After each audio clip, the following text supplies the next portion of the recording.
Today we're going to talk about a knife I'm fairly confident none of you have ever heard of before. And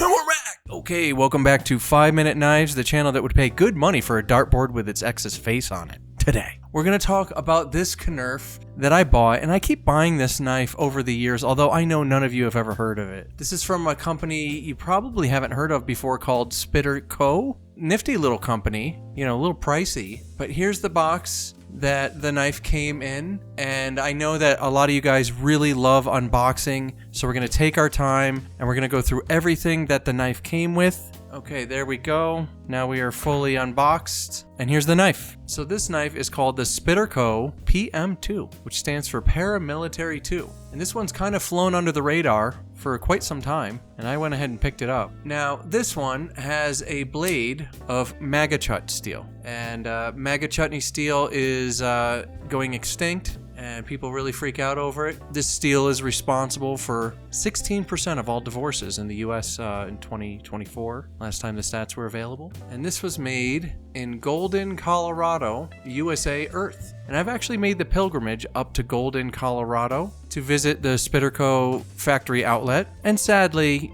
both times I went, the employees were having a bad day. But that's okay, because I really only went there to pay a little bit more for the same knives. And it was worth it. I definitely paid more. So this knife is part of what they call the Salt series. And it started its life with these handle scales. Chomp.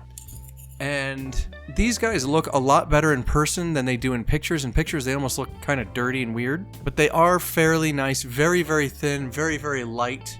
I just kind of wanted to pimp out my knife, and I actually did own this knife a while ago. You probably saw on the channel it had purple scales and a crew wear steel blade. And I ended up getting rid of that, which I regretted later on. So I kind of wanted to recreate that purple black vibe. I don't mind the original factory clip. I did go to put another one on and it was a disaster, so I just kind of ripped it off, put this one back on. So these scales are from Flytanium, and they're G10, and they're really nice. I like them a lot, but when I went to put these on, I stripped a couple of screws, so I had to buy another set of screws. They came in, and then I tried to include this back spacer, which is just a generic back spacer I got online, which I thought looked kind of sharp, but it created a rattle in there that I couldn't get rid of, so I had to take the screws out twice more while I was trying to diagnose that. Plus, this added some weight I didn't like, and the Flytanium scales already added a bunch of weight as it was, so I didn't want to make it worse, right? But this is known as a compression lock, which is right there, and this gets pushed to the side, like so, and the blade will drop. Now, I have this action really tight, but that's because I kind of don't care. In addition to being really, really handsome, I'm also really, really strong, so it's no thing for me to get this thing out. And I think it's going to break in nicely over time, but it's not drop shutty. And it was when I got it. But there she is, perfectly centered. Again, I like the Spyderco factory clip. I don't mind it at all. It does age, you know, kind of poorly. This coating comes off like instantly. I wish that they would do something else with their clips. Oversized lanyard hole, all black hardware and standoffs, pass-through design, easy to clean, and this thing will get dusty.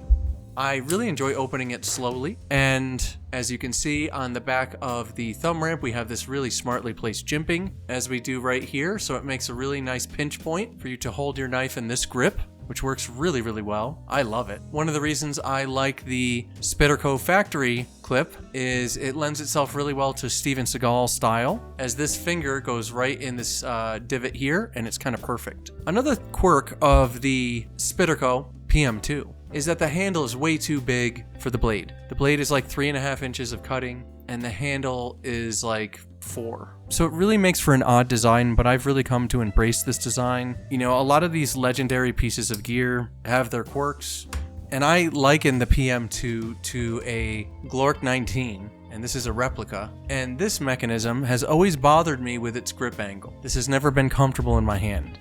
I've always kind of hated this, but when I started doing private security, the first company I worked for demanded we use a Glock on duty. So I had to get this thing, and I've had it ever since. Extremely reliable, but a little quirky with the grip. And kind of the same thing here with the PM2. The handle's too long for the blade, and the factory scales that it comes with, and these are kind of a little bit different than most of the factory scales, are sharp and angular. It's never been very comfortable. And that's why a lot of people do the aftermarket stuff. I personally think this purple and black looks awesome. So ever since I got this guy together, I've been carrying it non-stop and nothing else. It's been my favorite. As you guys know, my beloved Endura 4 is my favorite EDC knife of all time, and we'll do a quick size comparison here. So we're trying a different angle on the channel today, and I hate it because I gotta look straight up to see if I'm in frame and everything is focused. But as you can see, the PM2 has a slightly shorter cutting edge, and the handle is actually a little bit longer, or the same,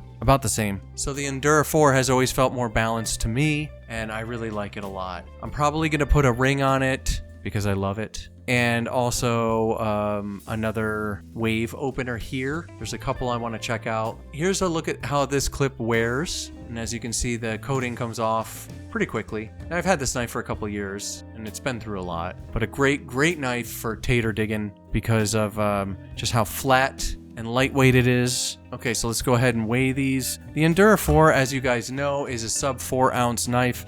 3.3 is what I'm getting here. And with these scales, we add a little bit of weight to the PM2, just about 4 ounces, which still is not bad at all. With that back spacer, it was above that, and I just didn't like the feel of it. It was just getting a little too heavy.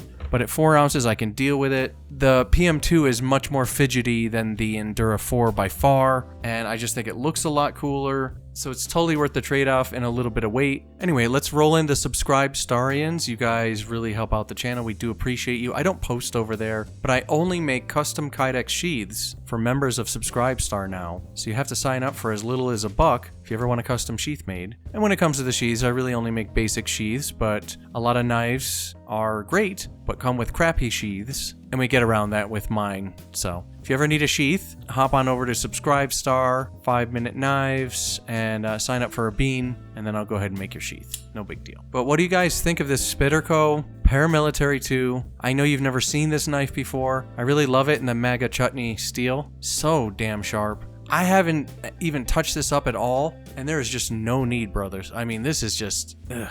It's sticking to my finger. I can't even really test it. I mean, I can barely touch it and it sticks. And the point is just crazy on this. Grind lines are ultimately perfect. It's just a beautiful knife. DLC coated, I guess. I don't know what that coating is, but it holds up really well. It's on washers, but it opens really well. Again, I have this on a really tight action, and it opens just fine for me. It wears in really nicely too. The uncoated PM2s tend to break in a little faster, I found in my experience. I've owned many versions of this knife. But let me know in the comments how many PM2s you've bought before, what flavor steel, and if any of you have any experience with these Flytanium scales. I like them a lot. I think they're great. They add a lot more contour, much more comfortable, and again, I just love the looks. I just think it's a home run. So just kind of wanted to show off my new EDC on a knife you've never heard of before, but I really like it. Now that you guys have been exposed to this knife for the first time, would you consider buying one? I think brand new, the Salt one was like $220, so not terrible. Spyderco's prices are generally pretty high, and I thought that was reasonable actually, considering it's a MagnaCut steel, and it's a knife that nobody's ever heard of, so I thought it was cool. I wanted to be the first one to get it and show it on YouTube. So there we are. Real quick watch check. Casio G-Shock 5600 Blackout, my jam skis. Anyway, that's it for me, and I will see you guys next time right here on 5 Minute Knives.